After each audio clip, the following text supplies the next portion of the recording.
Shalom. Selamat datang di channel Quotes Kristenku.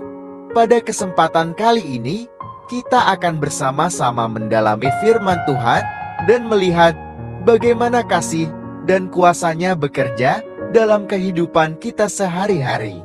Saya senang sekali bisa berbagi momen ini dengan Anda semua, baik yang baru bergabung maupun yang sudah lama mengikuti. Jangan lupa untuk like, share, dan subscribe agar kita dapat terus bertumbuh bersama dalam iman. Mari kita mulai dengan hati yang terbuka dan penuh sukacita. Tuhan memberkati. Bayangan kedatangan Yesus dalam imamat. Kitab Imamat dalam Alkitab terutama berfokus pada hukum-hukum dan peraturan yang diberikan oleh Tuhan kepada bangsa Israel melalui Musa. Namun, kitab ini tidak secara eksplisit mencatat nubuat langsung tentang Yesus Kristus, seperti yang ada dalam kitab-kitab Nabi atau Injil di Perjanjian Baru. Meski demikian, ada banyak aspek dalam imamat yang bisa dilihat sebagai bayangan atau gambaran dari kedatangan Yesus. Bayangan kedatangan Yesus dalam imamat. Di zaman Musa, Tuhan memberikan hukum dan peraturan kepada bangsa Israel melalui Musa di Gunung Sinai. Kitab Imamat adalah bagian dari hukum tersebut, memberikan panduan yang rinci tentang bagaimana bangsa Israel harus hidup, beribadah, dan mendekat kepada Tuhan. Di tengah-tengah hukum ini, terdapat banyak bayangan yang mengisyaratkan kedatangan Sang Mesias, Yesus Kristus. Salah satu elemen utama dalam imamat adalah sistem pengorbanan. Tuhan menetapkan berbagai jenis korban yang harus dipersembahkan oleh umat-Nya, baik untuk pengampunan dosa, persembahan syukur, maupun persembahan lainnya.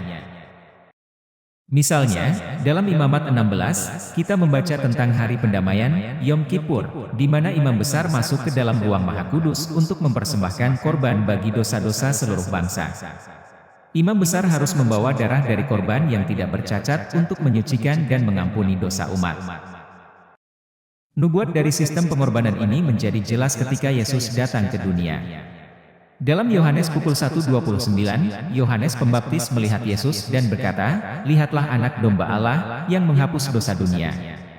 Yesus, yang tidak berdosa, menyerahkan dirinya sebagai korban yang sempurna di kayu salib. Seperti imam besar yang membawa darah korban ke dalam ruang Maha Kudus, Yesus membawa darahnya sendiri untuk memperdamaikan manusia dengan Allah. Lebih jauh lagi, dalam Imamat pukul 17:11, tertulis, "Karena nyawa makhluk ada di dalam darahnya dan aku telah memberikan darah itu kepadamu di atas mezbah untuk mengadakan pendamaian bagi nyawamu, karena darah mengadakan pendamaian dengan perantaraan nyawa." Ini mengisyaratkan bahwa hanya melalui darah yang dicurahkan ada pengampunan dosa.